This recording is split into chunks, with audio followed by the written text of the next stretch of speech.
Hello everyone, stick बातें हैं 2016 के पेपर की। जो पेपर के बाद में आप आरटीआई के थ्रू कॉपीज मंगवा सकते हो, उससे संबंधित बहुत सारे लोगों को डाउट था कि 2016 की तरह आपकी कॉपीज अवेलेबल क्यों नहीं है। तो उनको सबसे पहले तो ये कि वो मेरे हाथ में नहीं है। आरपीएससी एक नोटिफिकेशन जारी करेगी कि for those who are interested to get their answer scripts in PDF format can apply through RTI, और एक लिंक मिलता है उसके लिए। उसमें शायद टोकन अमाउंट पर कॉपी 10 रुपये है, यानी ऐसा ही कुछ अमाउंट है। वो पे करके आप अपनी कॉपीज़ को देख सकते हैं।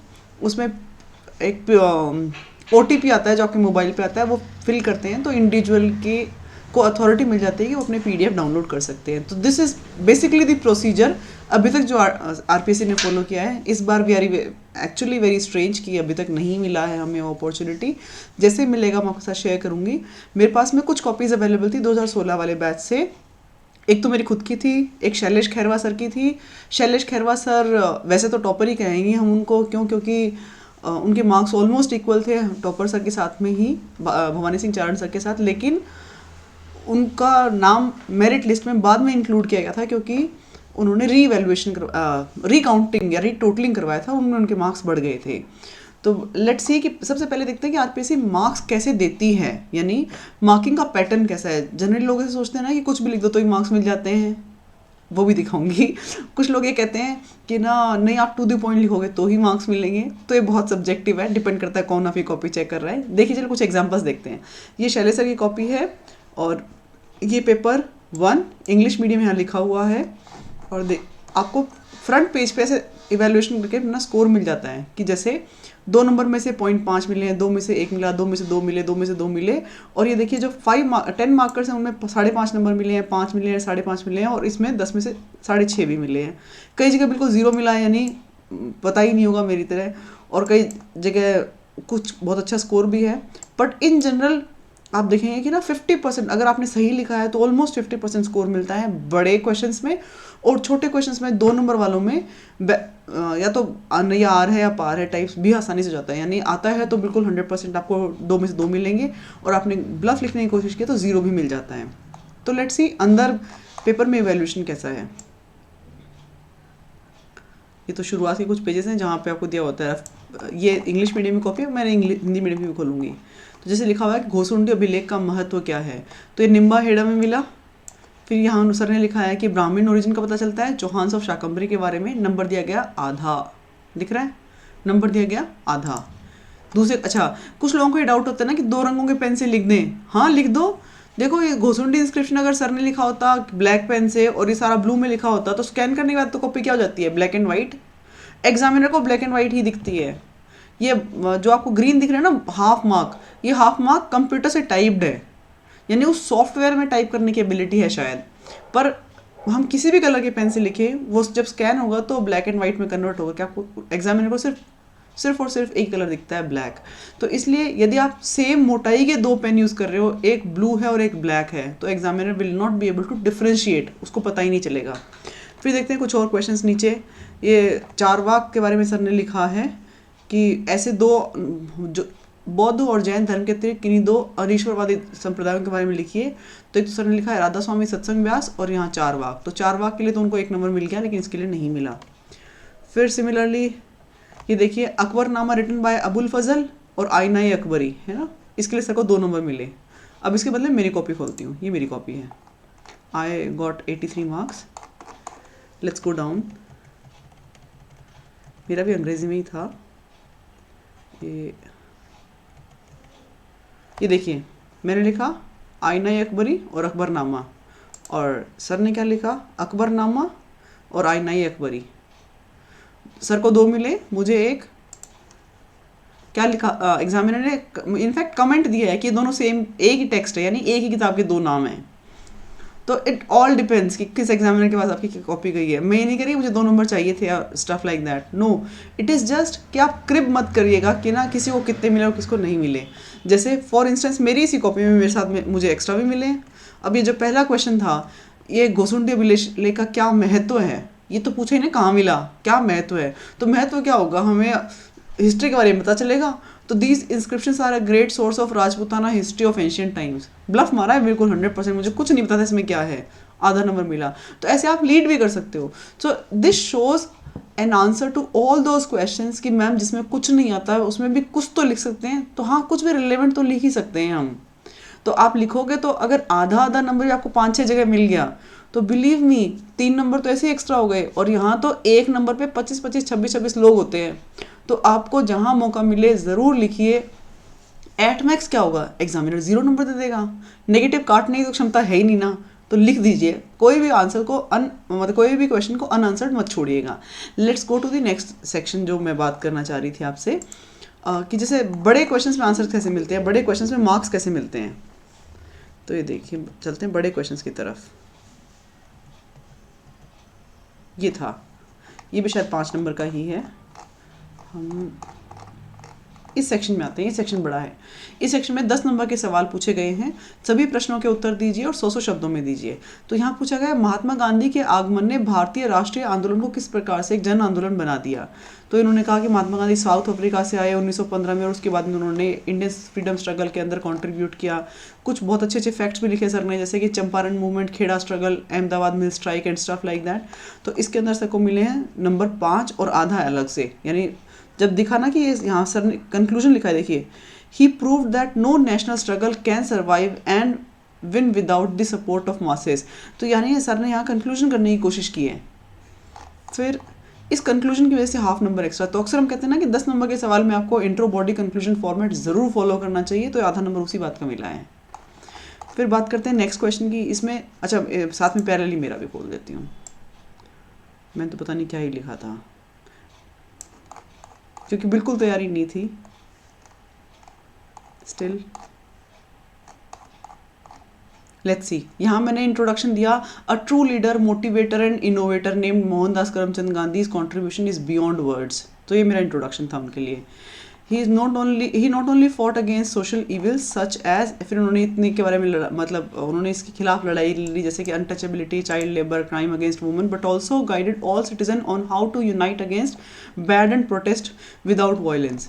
अब ये महात्मा गांधी के बारे में जितना भी मुझे कुछ याद आ रहा था, चाहे खादी के लिए, सॉल्ट के लिए, नॉन कॉपरेशन मूवमेंट के लिए, वो सब कुछ लिखा। नंबर मुझे भी 5.5 मिले। अब आपने देखा कि सर वाले में क्या था, फैक्ट ज़्यादा थे, मुझे इतने फैक्ट याद ही नहीं थे। तो जितने फैक्ट, लेकिन उसके प्रेजेंटेशन के तरीके से you can make a difference. This is what I want to emphasise.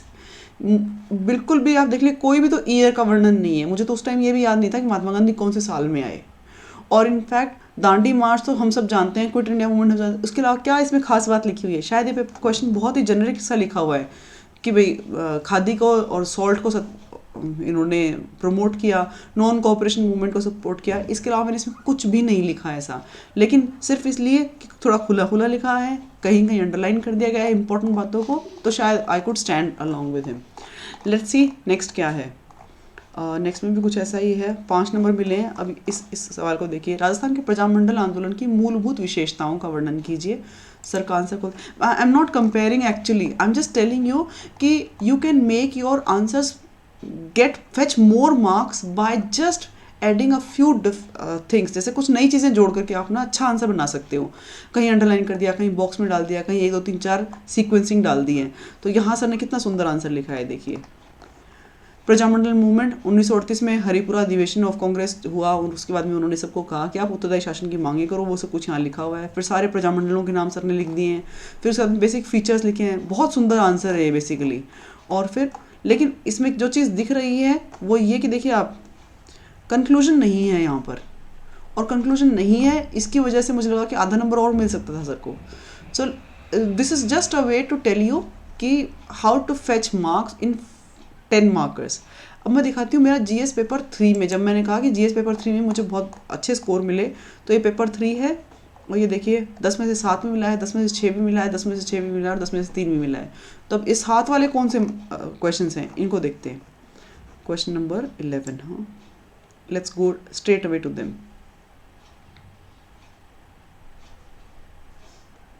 एक तो ये देखिएगा, जैसे नीति आयोग के प्रमुख कार्यों की विवेचना कीजिए। तो मैंने 6 कार्य लिखे हैं, 3 तो इसके मिल गए, और आधा बाद में शायद एग्जामिनर को थोड़ी दया आ गई तो हाफ मार्क्स और दे दिए। फिर यहाँ भी देखिएगा कि किसी दल को राष्ट्रीय राजनीतिक दल के रूप में मान्यता देने हेतु क्या मापदंड है। कृपया इसको पढ़ के देखिए, क्या इसमें से कुछ भी करेक्ट है? I really don't think so. Still मतलब मैं ये कहना चाह रही हूँ कि पेपर में कोई भी क्वेश्चन आपको अनआंसर नहीं छोड़ना है, ये बेसिक स्ट्रैटेजी है। और ये सिर्फ वहाँ बैठ कर सोचने की कोशिश की थी, 6 याद आ गई थी, 6 पॉलिटिकल पार्टीज हैं जिनको नेशनल पार्टी का दर्जा उस टाइम तक दिया गया था, ये एक फैक्ट ठीक था। यहाँ पे 2 या 2 से अधिक राज्यों में उनकी प्रेजेंस होनी चाहिए, ये भी एक फैक्ट मुझे लगा कि बाद में ठीक है। इसके अलावा कोई परसेंटेज या क्राइटेरिया ठीक नहीं है, still I was able to fetch 3 marks. Similarly आप भी कर सकते हो, सिर्फ ये कि ना वहाँ बैठ के धैर्य नहीं खोना है। ये सार्क के समक्ष चुनौतियाँ 3 मिला है इसमें। हम पहुँच रहे हैं 7 नंबर वाले सवाल पे। हाँ ये देखिए 7 नंबर वाला सवाल, ये सवाल था COP21 यानी पेरिस क्लाइमेट डील के अंदर उसकी विशेषताएं क्या हैं। तो पेरिस एग्रीमेंट को COP21 कहते हैं। ये 2 अक्टूबर 2016 को हुआ था। इंडिया ने रेटिफाई किया था बेसिकली उसी टाइम। रेटिफाई करने का मतलब संसद ने इसको पास कर दिया था कि हम इस पे काम करेंगे। तो 2 अक्टूबर 2016 को इसको रेटिफाई कर दिया गया। फिर ये था कि कार्बन का एमिशन कितना कम करना है, तो शायद 35% कम करना है 2030 तक या 2035 तक कुछ करना है। तो ये फिगर्स भी ठीक नहीं है, but I dare to write कि थोड़ा थोड़ा कुछ याद आ रहा था।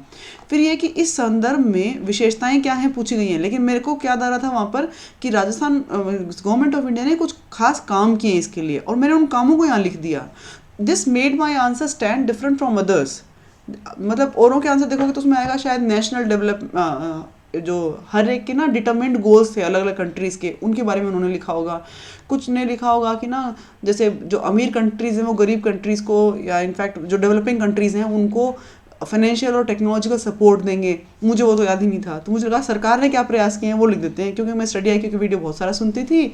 तो उन्होंने कहा कि अभी कौन कौन से नए प्रयास किए जा रहे हैं एनवायरमेंट प्रोटेक्शन के लिए, उन सबको मैंने लिस्ट कर दिया है। कौन कौन से, जैसे एनर्जी सिक्योरिटी दी जाएगी रिन्यूएबल एनर्जी के लिए, पब्लिक कन्वेंस में ज़्यादा से ज़्यादा इंफ्रास्ट्रक्चर डेवलपमेंट किया जाएगा, allocation of research funds to less polluting automobiles उसके लिए।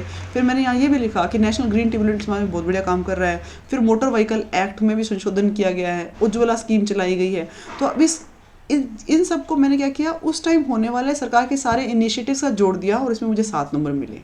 तो अक्सर जैसे मैं किसी भी सेमिनार में जाती हूँ कहती हूँ ना कि आप जो भी आंसर लिख रहे हैं, पहली बात तो जो पूछा गया वो लिखिए, लेकिन यदि आप पूछा गया उसके आसपास नहीं जानते हैं, कुछ बहुत ज़्यादा चीज़ें नहीं जानते हैं, तो सरकार कौन से प्रयास कर रही है उनको तो लिखिए, क्योंकि आप सरकार के वो बन जाएंगे, मशीनरी बन जाएंगे जो सरकार की बनाई हुई पॉलिसीज़ को इम्प्लीमेंट करेगा। You will be a part of administration, so you have to actually showcase कि यू आर अवेयर कि चल क्या रहा है। तो this is a perfect example to actually give a stamp on the same thing कि अगर आपको पेरिस क्लाइमेट डील नहीं आती थी और आपने लिख दिया कि और सरकार ने क्या प्रयास किए, तो भी आपका एक प्रयास ठीक है। अगेन इसको जस्ट मतलब जनरलाइज नहीं किया जा सकता, लेकिन इसको प्लान बी के फॉर्मेट में इस्तेमाल किया जा सकता है। अब बात करते हैं पेपर 4। पेपर 4 में मार्क्स कैसे आते हैं।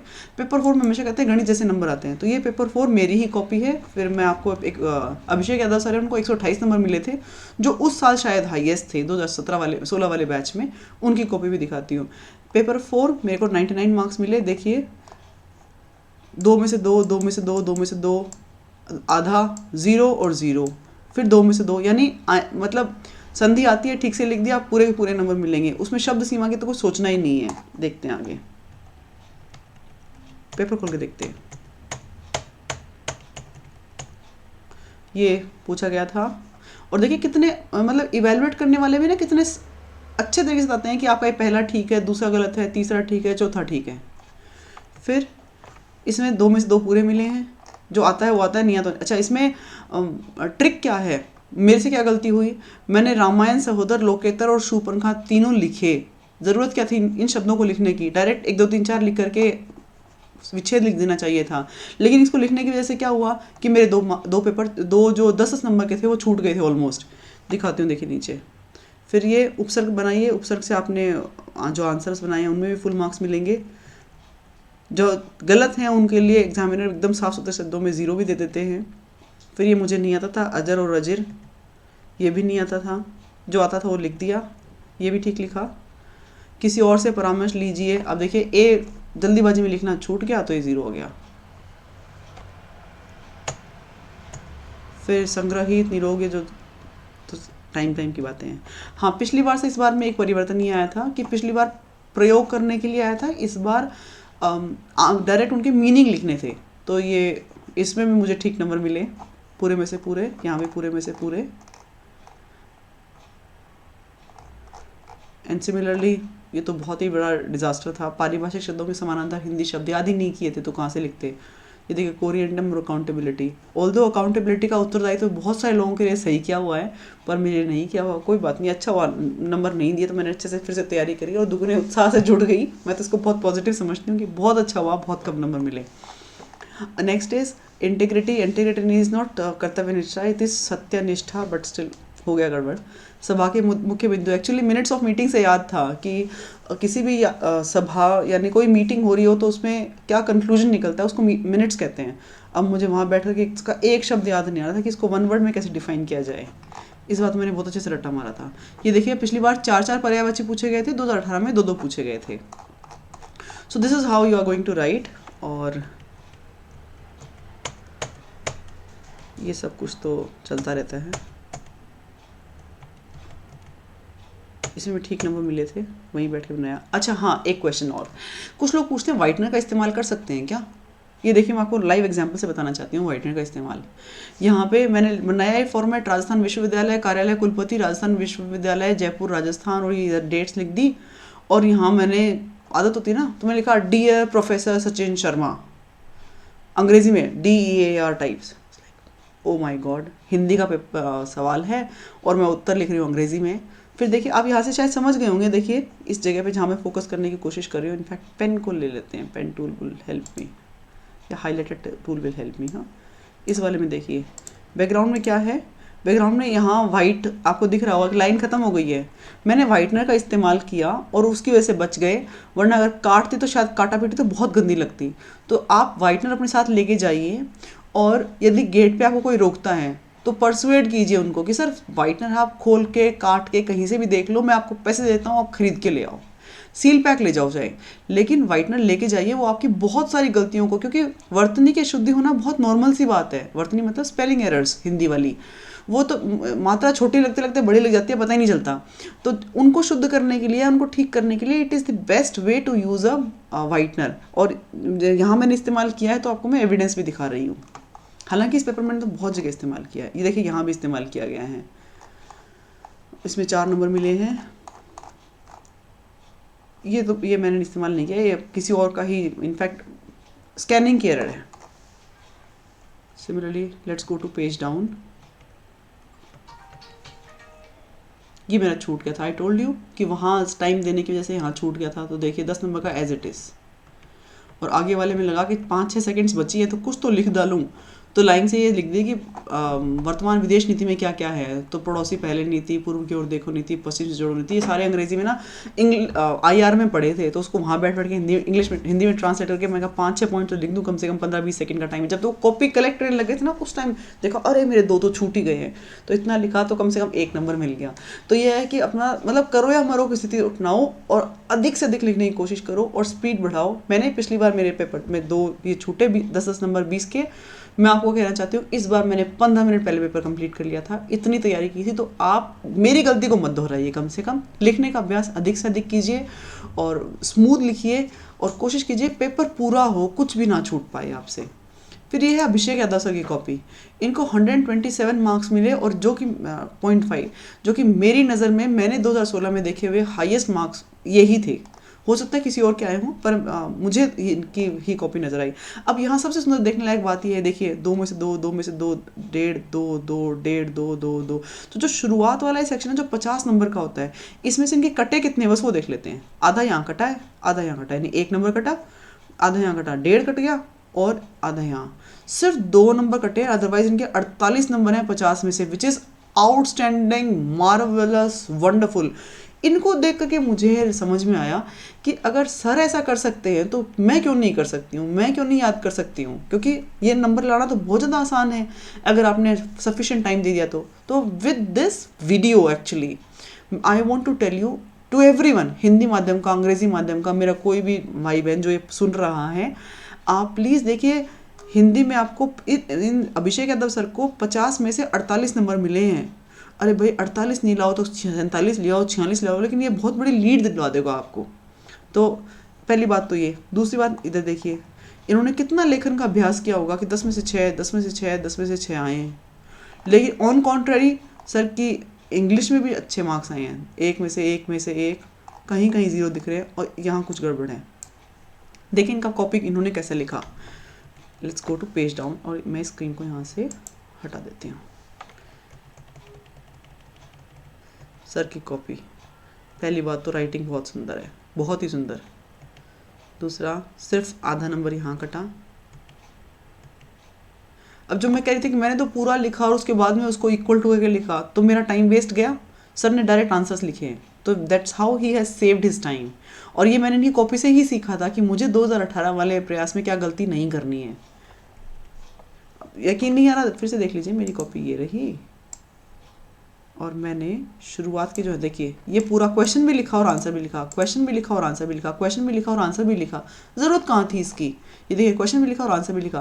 फिर जैसे मैंने अभिषेक सर की कॉपी देखी, मुझे ये चीज़ समझ में आ गई, भाई डायरेक्ट आंसर लिखना है, इन क्वेश्चन को लिखने की ज़रूरत ही नहीं है, नंबर तो फिर भी मिल जाएंगे।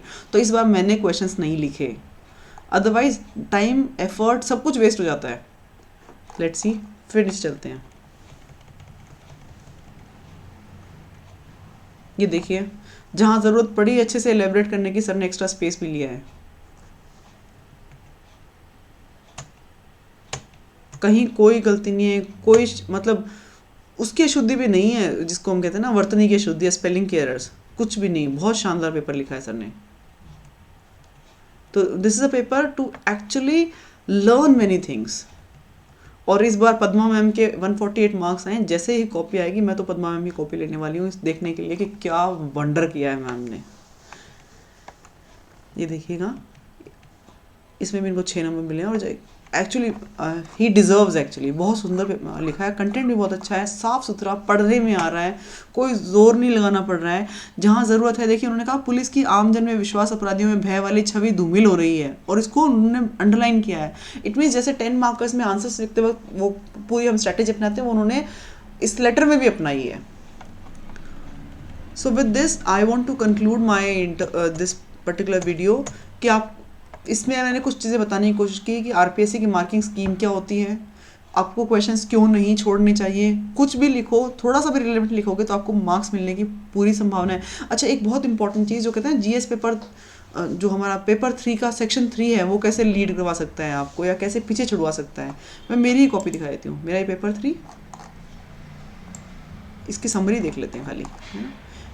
पेपर 1 में यानी पेपर 3 के पोर्शन 1 में कितने मार्क्स हैं, यहाँ तक था ये 10 में से 3, 10 में से 6, 6, 6, तो इनको जोड़ लेते हैं। फिर ये 5 में से 3, 5 में से 2, तो यहाँ तक तो एक लग रहा है अच्छा स्कोर है, एंड आई बिलीव ये डिसेंट स्कोर है। फिर ये जो दूसरा पोर्शन है जिसके अंदर हम बात करते हैं पब्लिक एडमिनिस्ट्रेशन की, उसमें भी ठीक स्कोर है, 5 में से 3, 5 में से 3, फिर 5 में से 3, 10 में से 6। लेकिन यहाँ देखिएगा सब आपको ब्लंडर दिखेगा, 0, 0, 0, 5 में से 0.5, 5 में से 0, 2 में से 0.5, 2 में से नॉट अटेम्प्टेड, नॉट आंसर्ड, 2 में से 0, 2 में से 0। तो ये स्कोर कितना बना है अल्टीमेटली गिन लेते हैं, मतलब ये तो ऐसा है जो टिप्स पे गिना जा सकता है। यूनिट 3 पेपर 3 की यहाँ से शुरू होती है, 1, 2, 2.5, 3, 3.5, 4, 4.5, 5, 6, 7, 7 और 3, 10, यानी 60 में से सिर्फ 10 नंबर। और उसका कारण क्या है, कारण भी देख लेते हैं।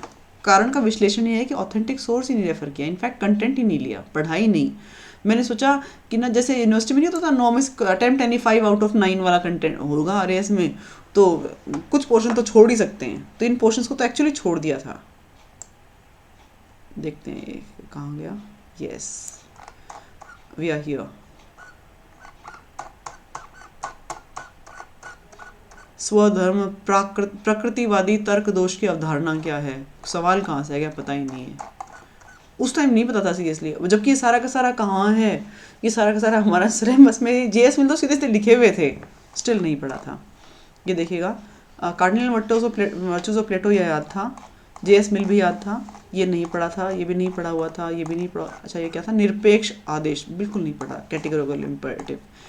फिर ये था कि निष्काम कर्म योग की अवधारणा, अब तो पुष्पा मैम ने पढ़ा दिया, इतने से अच्छे से पता है, बहुत कुछ लिख सकते हैं, लेकिन उस टाइम सिर्फ इतना ही पता था, तो हाफ इन मार्क्स मिले हैं। फिर इसमें 0 नंबर मिले हैं। कांट के अनुसार नैतिकता की पूर्व मान्यताएं, ऑफकोर्स ये बात है, खतरनाक गलत लिखा है, तो 0 ही मिलना चाहिए। अब आप ये देखिएगा, सामाजिक बुद्धि क्या है, इसमें नंबर मिला आधा, नंबर ऊपर लिखे हुए हैं ये। It is ability to perceive, understand and act according to gestures received in social environment, determinants are experience, religion, culture and social values, आधा ही नंबर मिला। इसमें ज़ीरो, एल पोर्ट की व्यक्तित्व की अवधारणा बिल्कुल ज़ीरो है सच्ची में। अब आप ये देखिएगा स्ट्रेस क्या है। स्ट्रेस तो एक्चुअली आपकी वो मानसिक और शारीरिक अवस्था है जिसमें आप एक्सटर्नल जितना भी आपको स्ट्रेसर मिल रहा है उसे कॉप अप नहीं कर पाते। तो ऐसा ही कुछ मैंने लिखने की कोशिश की है। ये ज़ीरो लायक आंसर तो नहीं है, शायद आधा नंबर तो मिलना ही चाहिए था। तो मतलब आपके पास हमेशा ऐसा स्कोप रहना चाहिए जिसमें आपको लगे कि आप गलत एग्जामिनर के पास कॉपी चलेगी तो भी आपके मार्क्स अच्छे आए, यानी आपको इतनी अच्छी लेवल की तैयारी करनी है। मैं एक बात और कहना चाहती हूँ इसमें से स्ट्रेस के लिए मैंने लिखा था कि स्ट्रेस से कोप अप करने के लिए देखिएगा, analyse different ways of coping for stress management, यानी तनाव प्रबंधन के विभिन्न साधकों का विश्लेषण कीजिए। तो यदि आपने इस आंसर को एनसीईआरटी में नहीं पढ़ा है, मैंने किसी और जगह से पढ़ा, एनसीईआरटी से नहीं पढ़ा, तो आप उत्तर क्या लिख कर के आओगे? एसर्शन, यानी खूब बोलो, बातें करो, अपनी बात को बाहर किसी को बताओ, करेक्ट। फिर आप कहते हो मेडिटेशन करो, योगा करो, एक्सरसाइज करो, पॉजिटिव थिंकिंग रखो, हेल्थी लाइफस्टाइल अपनाओ, पॉजिटिव एटीट्यूड रखो, ये सब कुछ। लेकिन ये सब कुछ बिल्कुल काम में नहीं आएगा। अगेन आई वॉन्ट टू से, ये सब कुछ बिल्कुल काम में नहीं आएगा। काम में क्या आएगा? एग्जामिनर्स को शायद आंसर की वहाँ से मिलती है जिसका नाम एनसीईआरटी है। तो कृपया ऑथेंटिक सोर्स से पढ़िए। मेरी गलती ये है कि मैंने किसी और सोर्स से पढ़ा, 5 में से 0, आधा नंबर मिला है। अगर इसको उस सोर्स से ना पढ़ के एनसीईआरटी से पढ़ती तो शायद अच्छे नंबर मिलते। सो अपनी गलती मतलब किसी और की हुई गलतियों से सीख लेने में समझदारी है। खुद गलती करके और दोबारा आप 3 साल भुगतना is a very difficult thing and it's a very bad thing actually. तो मैं आपको ये सारी मेरी गलतियां बता रही हूँ सो दैट आपसे ये गलतियां नहीं हों और आप ऑथेंटिक कंटेंट को रेफर करें और मॉक टेस्ट खूब सारे लिखें और पेपर 4 में बहुत शानदार लीड लें और अच्छी तैयारी कीजिए। All the very best. Do keep watching, channel देखते रहिए, सब्सक्राइब कीजिए, दोस्तों को बताइए और कोई स्पेसिफिक कंटेंट चाहिए तो कमेंट्स कर दीजिएगा, मैं कोशिश करूँगी उस पर बनाने के लिए। All the very best, thank you.